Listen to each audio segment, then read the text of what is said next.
this wall did not exist originally.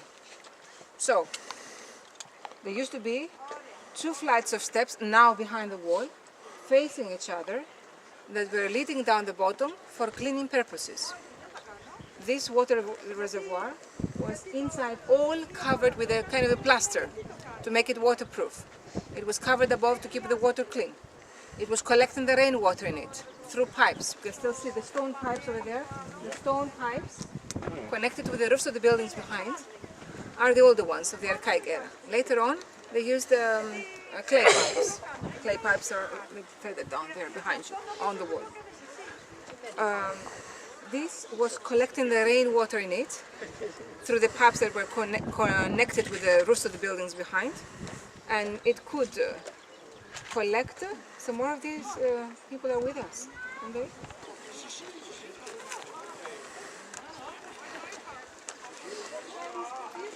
Right here is the big water reservoir. Here, 6th century BC, it was collecting the rainwater in it. About 600 cubic meters of water it could hold, that according to the archaeologists must have been enough for about 300 to 400 families to spend their long and dry summer season. That's how they can count the population of the archaic era. We don't know about later. We know about the time of this water reservoir, that, as I said before, was covered above to keep the water clean. Still are preserved on the bottom the two openings with their stone cover that they used to close and open whenever they needed the water to go down to the habitation area. This big water reservoir, although, had to be taken out of use when over it was built the bigger portico here. That big portico, you know porticos, like in Lindus or stoas, they were beautiful entrances to the temples. And they were supposed to protect people from the rain and the sun, as they usually had a roof above. One of the most characteristic shapes for a portico is the capital E without the middle line, like in Lindus. I can show you the one of Lindus. It is this one here, that one here. But the one of Kameiros was much bigger. In Lindus, it used to have one colonnade in front, decorating its facade. Here we had two colonnades. And in Lindus was 87 meters wide, here it was 200 meters wide. Much bigger than the one in Lindus, the portico. The second colonnade of this portico passed through the water reservoir.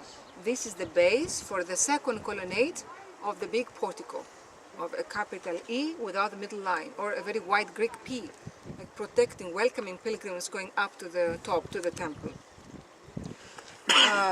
Actually, one part of this colonnade, right above here, was once restored, and in a big storm of 1962 fell down, and never again it was restored. Probably on the way up you have seen a few of the column drums here and there that are on the sides of the road. So now they had to do something about the watering system. What they did is that they opened another big water reservoir under the row of rooms of the portico. The portico did not only have two rows of colonnades, but also a row of rooms behind it that were also used by the pilgrims to spend their night in if they were coming from other faraway cities for the temple, or they were used like those here as shops. Well, inside these rooms, they opened 16 openings like wells that were altogether connected with each other underground for a bigger water reservoir that replaced this one here of the archaic era. The portico was constructed around the 3rd century BC, the Hellenistic era. We don't know about the capacity of the new water reservoir, so we don't know how much was the population here that lived in this period. As for the temple, the remains are even less. A little further higher you can see the remains of the temple on the top that are not even enough to show us the shape of the temple. It must have had a colonnade, although all around it of the Doric order, the simplest of the three orders, that was dedicated to the goddess protecting cities. Handicraft was also the goddess of wisdom. It was Athena Kameiros, the last name it takes after the place where it's located. Dates back to the 3rd century BC. And here you can see again, of course, the picture of the city, how it looked like when it was still inhabited. We came up the main road as you can see here. We went up the steps, up the main road, and we're right here on the portico. You can also see the temple here. The first excavation up here, as I told you, took place in 1868. Before that, here was one hill. The name of the hill was Kameiros, not Kameiros, Kameiros, and that's why probably the first archaeologists decided to excavate this place. Imagine that every about 1 year, with the rain that's coming down, the soil that's coming down with the rain, is about 1 centimeter per year. After 3,000 years, it was 3 meters under the soil that this city was hiding. And it was discovered then for the first time by the archaeologists, Mayuri and Jacobi, who did some further excavation and restoration at the same time. Later on, in the Italian occupation, we had some more restoration.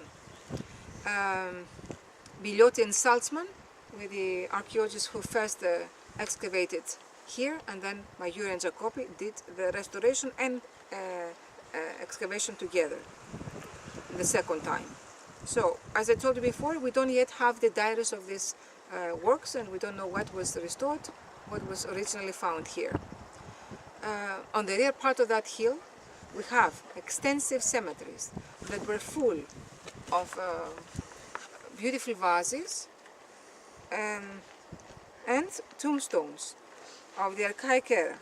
The two most important are nowadays in the Archaeological Museum of Rhodes in the Old Town, and of course many others, especially vases, all around the world in big museums in Europe and in the US. Here we have the two most important tombstones. This one of the 4th century BC, representing a lady sitting on her chair and another one standing up next to her, holding her jewelry, her beloved friend probably during the time she was in life. She's the dead one. And this we know because we can see her having a short haircut because she's mourning for the death of this other lady, and she's having a lowered head. The same way we can understand on the other one who of the two is the dead one. This is older. This is from the 6th century BC. It's the mother and the daughter. The mother is dead. The daughter is mourning for the death of her mother, having a short haircut, lowered head, and although they embrace each other, still remains a gulf in between them. Their eyes do not meet at all.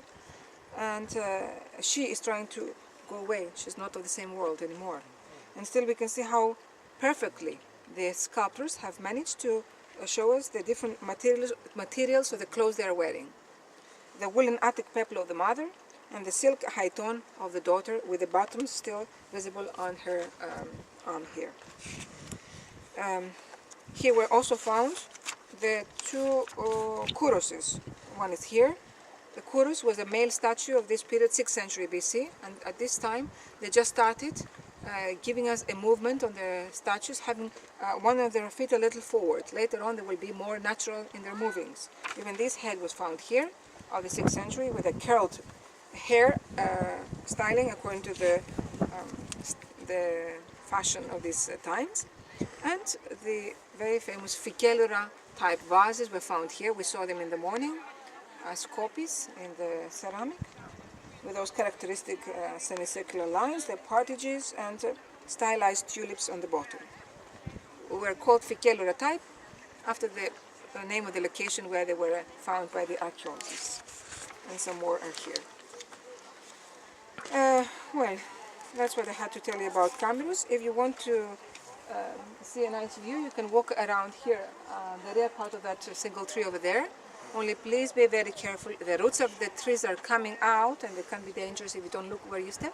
And on the way down you may follow the more shady road over there, from which part you can see really great views of the excavation from a high position and from the shade, and ideal to take your photos from up there.